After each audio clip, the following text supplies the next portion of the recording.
Hi everyone, welcome back to these series of PMP question practices, practice questions for your CAPM or your PMP exam. A great way to practice. Do it every morning. We've got a whole bunch of questions and I'll be looking at these questions for the first time as well. We'll figure them out together and it's just a great way to help you study and help you practice and prepare as you prepare to pass the PMP exam. Let's jump into it. The first question. You're working as a project manager and one of the stakeholders of the project raises a problem.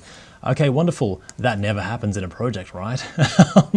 Actually, it happens all the time. And so this is quite an easy one with the product requirements stating that they are not correct. Which document will you use to note this for further discussion? If someone raises a problem, it has to be raised in the issue log. So then you can track it and make sure that you keep an eye on it and also look at ideas as to solve it and then ultimately close that issue once it's been resolved. I'm pretty sure this is letter C. Answer C, fantastic. The issue log is a document used to write down and monitor issues that are under discussion between the team members and options for resolution. Fantastic, how did you go? Let's look at question 2. You're working on a project in the financial sector and the project sponsor asks you for a written document that outlines the intention of the project. Might be a project charter, maybe? With set terms and conditions so she can accept. Okay, what is she referring to? Collaterals, no, I don't know what that is. Indemnities, definitely not, don't know what that is. Okay, it's not settlements either, so by getting rid of these ones, it is agreements. So your project charter actually is an agreement. And this is a funny thing about agreements is you can have an agreement without a contract, but you can't have a contract without an agreement. So an agreement is that one thing behind all of these things. An agreement could be verbal as well, or it could be an email, or it could be a formal document.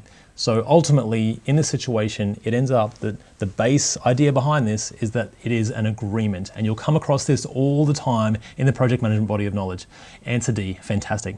Agreements are the formal written documents between one or more people or groups about the intention of a project with set terms and conditions. And they could be about many different things as well. Actually, you'll see agreements as the inputs to many different processes in the project management body of knowledge. How did you guys go?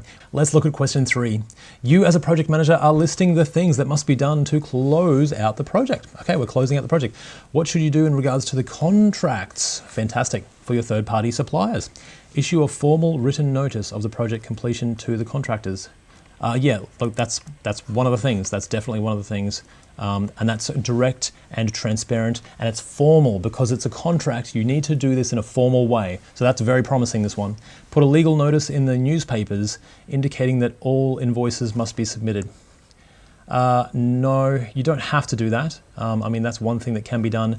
Newspapers even these days, where else are you going to do it? I think really a direct notice to the vendor is probably still the best approach. Request final inspection reports for all the vendor supplied materials. I mean, it should be done at this point if we're ready to close out the project and if it's been accepted. So we will need that already potentially. Issue letters of recommendation for the project team. Again, that's kind of a good one. And you'll see in the PMP exam, sometimes you will have 2 or 3 different ones that could be the correct answer, but you need to find the best out of those answers as well.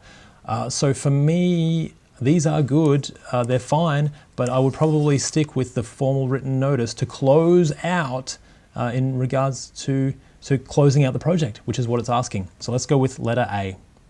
Okay, fantastic.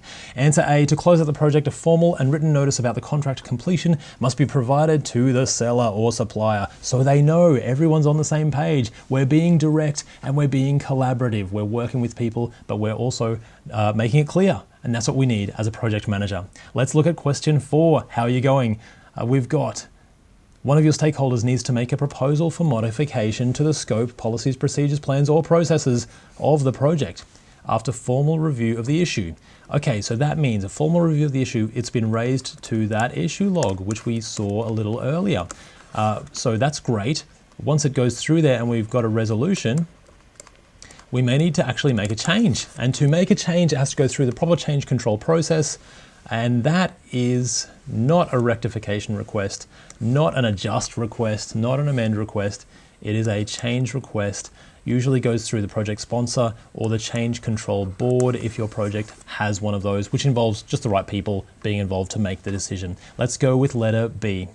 Fantastic. Letter B, answer B, change requests to the proposals for modifications to be made in the scope, policies, procedures, plans, and processes of the project after a formal review, most often raised as an issue through the issue log. Excellent. How did you go with that one? Let's look at the last question. Question 5. What is the term used for any product, service, or result to be achieved to complete a process, phase, or project? For the product to be achieved or completed. For the product, is the milestone a product?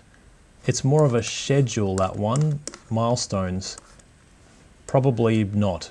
It could be the result. Gosh, this is a strange one.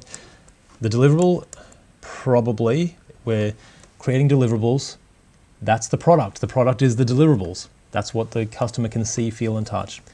We're creating the delivery. Definitely not that one. Okay, so if we're to look at this, probably not milestone because that's to do with the schedule. Is it the result or is it the deliverable? For me, I'm going to choose the best result again, even though there are two ones that we could go with potentially. And again, you'll see that in the PMP exam, you have to go with the best one, even if there are multiple ones that you could choose. Let's go with letter C. Answer C, fantastic. A deliverable is the term used for any product, service, or result to be achieved to complete a process, phase, or project. And that's question 5. How did you guys go? I hope you went well. Please keep practicing and please keep looking at your practice questions and studying for your PMP exam. I know if you do it every day, you absolutely will pass the exam. I completely believe in you and I know you can do it. I'll see you in the next video and bye for now.